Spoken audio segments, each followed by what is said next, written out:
নমস্কার, কেমন আছেন সবাই? চলুন আজকে একটু অন্যরকম ভিডিও বানিয়েছি। দেখুন বাগান থেকে কি কি সবজি তুলবো আপনাদের সাথে একটু শেয়ার করব। দেখেছেন কি সুন্দর সিম হয়েছে, একদম টাটকা তাজা। ভাবলাম সিম দিয়েই কিছু একটা বানাবো। যাই হোক, কী বানাচ্ছি আপনারা তো সাথে থাকলে দেখতেই পারবেন। দেখুন এখনও ঠিক করিনি কি কি রান্না হবে, তো সিমগুলো বেশ বড় হয়েছে দেখে ভাবলাম একটু তুলে নিই আর আপনাদের সাথেও একটু শেয়ার করি, ওই জন্য চলে আসলাম।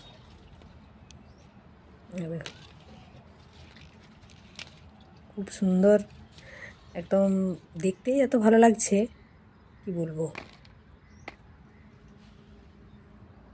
আর বাড়ির উঠানের পাশেই ছোট্ট জায়গাতে এগুলো হয়েছে আর কি।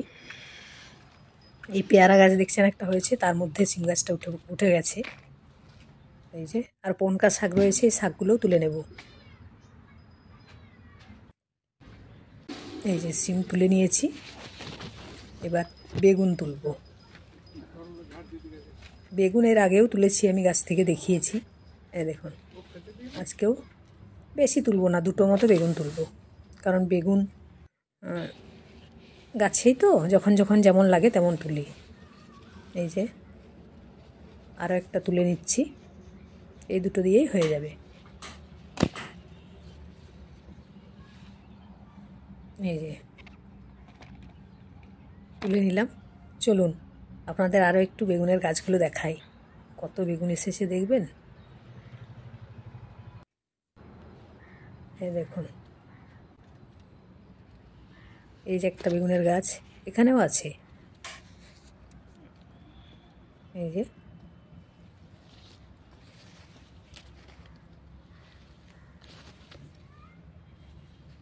প্রচণ্ড পোকার উপদ্রব।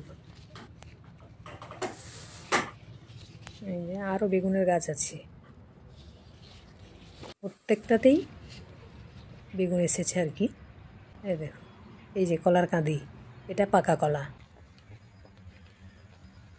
এই দেখুন এই বেগুনটা এত বড় হয়েছে আর মাটিতে, মানে মাটি ছুঁয়ে গেছে। ওটাকে একটু তুলে দিচ্ছি আর কি, ওপর দিকে একটা কাটি দিয়ে একটু ওপরে করে দেব, কারণ মাটির সাথে লেগে থাকলে নষ্ট হয়ে যাবে। দেখেছেন এই গাছটাতেও অনেক বেগুন এসেছে।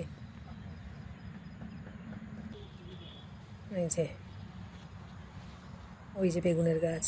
আর একটা জিনিস দেখুন, ঘন্টুবাবু এসে গেছে, বলি না ও আমার সাথেই আসে। এই দেখুন মজা দেখুন, ও দেখছে যে আমি বাড়ি যাচ্ছি কি না, পিছন দিকে একবার করে তাকাচ্ছে। যে আমি যাচ্ছি ও আবার পিছন তাকিয়ে তাকিয়ে চলে যাচ্ছে আর কি।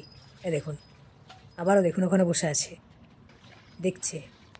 এই যে আবার ওখান থেকেই বসে বসে দেখবে। তো চলুন বাড়িতে যাই, আমি না গেলে তো ঘন্টুবাবুও যাবে না। তো কী কী সবজি তুলেছি দেখুন। এই যে বললাম না পনকা শাক, ওই শাকটাও তুলে নিয়েছি, ওটা দেখানো হলো না। তো আর এই যে মাছ আছে।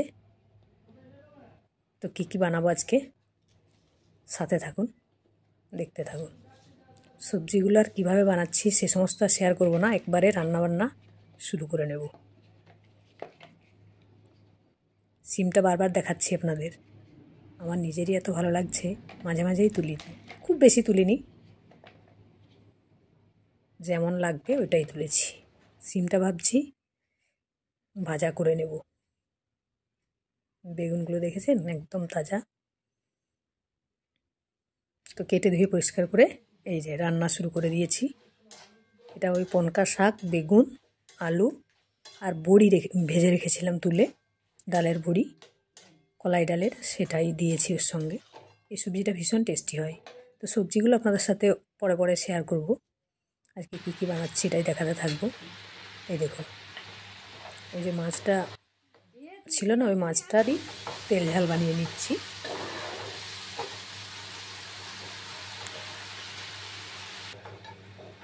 জল দিয়ে দিলাম, মশলা টশলা একদম রেডি, মাছ ভেজেও তুলে নিয়েছি। তো এটা এবার ফুটে গেলে ভেজে রাখা মাছগুলো দিয়ে দেবো এক এক করে।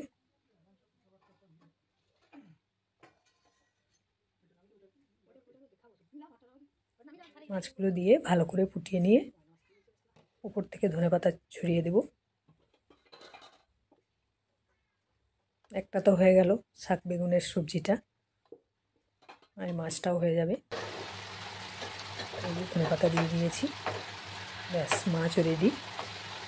আর শিম ভাজাটা আর দেখালাম না, শিমটা বানিয়েছি আমি ভাজা করেছি, বুঝলেন।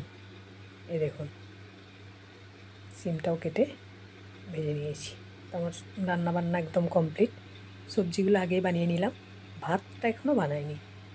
ভাতটা ঠিক খাওয়ার একটু আগে বসাবো, যাতে গরম থাকে, ঠান্ডার সময় তো ওই জন্য। ভাতটাও তাড়াতাড়ি বানিয়ে ফেলতে হয়।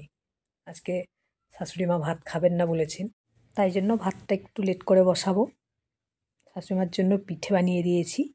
আর এই সবজি মাছ এসব অল্প অল্প খাবেন, এগুলোই দিয়ে দেব, তাই জন্য ভাতটা লেট করে বসালেও হবে। তো চলুন, সকল বন্ধুদের কাছে অনুরোধ রইল, ভিডিওটি যদি ভালো লাগে তাহলে চ্যানেলটিকে সাবস্ক্রাইব করে সাথে থাকবেন, নতুন যে সমস্ত বন্ধুরা দেখছেন। আর ফেসবুক থেকে যদি কোনো বন্ধু দেখে থাকেন তাহলে ভিডিও ভালো লাগলে পেজটিকে ফলো করে সাথে থাকবেন। তো আজকের মতো ভিডিওটি তাহলে এই পর্যন্তই। সকলে ভালো থাকবেন, সুস্থ থাকবেন। দেখা হবে আবার পরের কোনো ভিডিও নিয়ে। চলুন, সবাইকে টাটা।